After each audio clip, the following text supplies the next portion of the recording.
One of the greatest spectacles in all of sports, the scariest road environment in college football, the Penn State Whiteout game. But have you ever wondered how good Penn State actually is in these games? Well, today we're going over every Whiteout game of all time, starting in 2004 to find out. This is rare air, seeing Purdue as a top 10 team, and they ended up finishing the season with 5 losses, by the way. Penn State could not run the ball, 18 rush yards. It was a down year, 4-8 record. None of the departing players got drafted to the NFL. They should have just ended the Whiteout tradition here. Penn State came into this game undefeated, but no one really gave them credit or a chance because Ohio State was 2 years removed from a natty, and the Buckeyes' only loss so far was to top-ranked Texas. But late in a defensive slugfest, Tom Bahali strip sacks Troy Smith to seal it, and up until this point, this was the loudest moment in Beaver Stadium history. Surely, Penn State wouldn't have trouble against Ohio State for the next 2 decades, right, guys? Number 4, Michigan, another night game on ABC, and the Nittany Lions got handled despite the final score. Their quarterback was Arena Football League legend Anthony Morelli. You see Penn State's problem, they never had a next-level quarterback. Michigan's defense,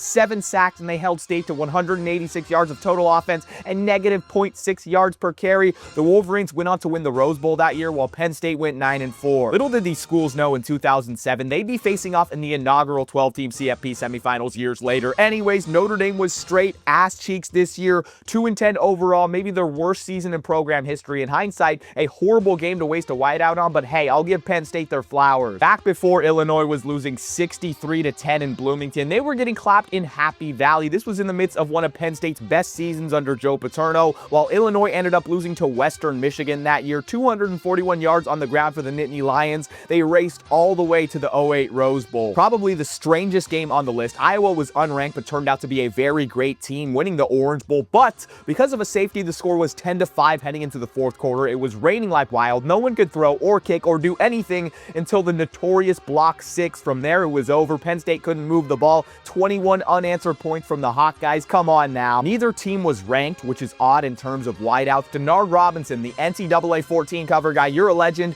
but you weren't enough in this game. Former walk-on quarterback Matt McGloin went crazy in his first ever start and whipped out his meat on live television. 250 passing yards, a touchdown, and no turnovers. Both teams finished 2010 at 7-6. That's anticlimactic. Bring back non-conference matchups like these. Nevada, FIU, and Villanova is not cool. Can you even blame Penn State for this loss? Bama won the Natty by 21 points against LSU that year. The game was close in the first quarter, but Trent Richardson and Eddie Lacy were effortlessly carving up the defense. Penn State moved the ball decently, but 3 turnovers kept them in the grade. First year without Joe Paterno at head coach after the you-know-what happened. Bill O'Brien was hoping for some upset magic. Penn State season was already cooked, though. They had a bowl ban and lost the first 2 games of the season to Ohio and Virginia, and Ohio State's Braxton Miller went crazy with his legs, 134 on the ground and 3 total scores. Roller coaster of a game. Unranked Penn State led by 2 scores in the third quarter, had their lead evaporate, trailed by 10 late, went on a game-winning drive to send it to OT,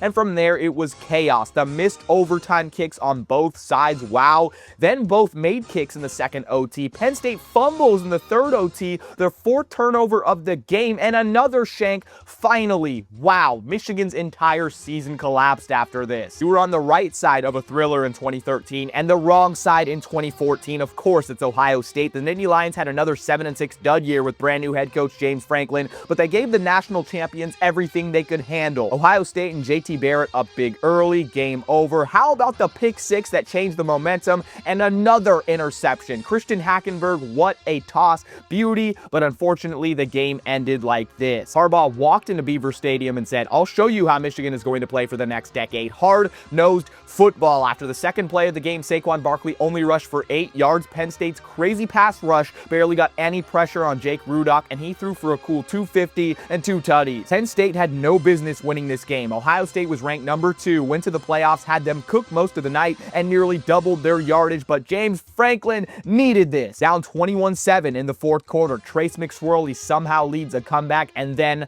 the moment. Marcus Allen leaps, blocks the field goal. Grant Haley takes it all the way back. Beaver Stadium goes nuclear. Whiteout history is made. Penn State back in the top 10 for a whiteout. Saquon's second play of the game on a Wildcat snap. Yo, goodbye. He's gone. He was putting up superhero plays, all-purpose yards galore. Michigan couldn't move the ball either. No chance. Top 10 matchup, largest crowd in Beaver Stadium history that got overshadowed by one questionable play call. Penn State was up 26-14 in the fourth quarter, and they straight up tried to milk the rest of the clock and became too conservative. You can't do that against a good team. Dwayne Haskins threw 2 tutties in the final 7 minutes, and that infamous 4th and 5 run call with 1:16 left, trailing by 1. What are we doing? The famous Mo Bamba first play timeout. Penn State had won the game before it even started. KJ Hamler had 2 long receiving bombs that changed the game. Sean Clifford was accurate. Michigan tried to complete the comeback, but a drop pass by Ronnie Bell spoiled it. An SEC team back in Beaver Stadium. First real whiteout in 2 years after COVID. Sean Clifford had the game of his life. 28 of 32 passing, literally only missed 4 throws. Jahan Dotson was unguardable. The biggest moment came late. Auburn was down 8, drives inside the 10, 4th and goal, and Bo Nix throws into traffic. Of course, ball game. All right, now this is where Penn State decided to start wasting whiteout games, partly because of the whole big noon kickoff debacle. Anyways, they had just got demolished by Michigan the week before. The vibes were off, but Minnesota had a backup quarterback. Singleton and Allen were going crazy in the backfield. It was over by half. The Hawkeyes had 76 yards of total offense, 4 fumbles, and 4 first downs. You heard that right, 4 fumbles, 4 first downs. I vividly remember fans being outraged that this was the whiteout game. Yeah, it's cool to welcome a West Coast Conference newcomer to the Big Ten like that, but Washington was 4-5 at the moment. It was an ass whooping. This is exactly why college football should ditch neutral site games in the playoffs. Teams deserve to have these types of home field advantages if they're seated higher. It's only fair. They could have played in front of 2 people though, like UCLA does, and Penn State still would have smashed SMU. It was way overmatched, but it was amazing to see a playoff whiteout.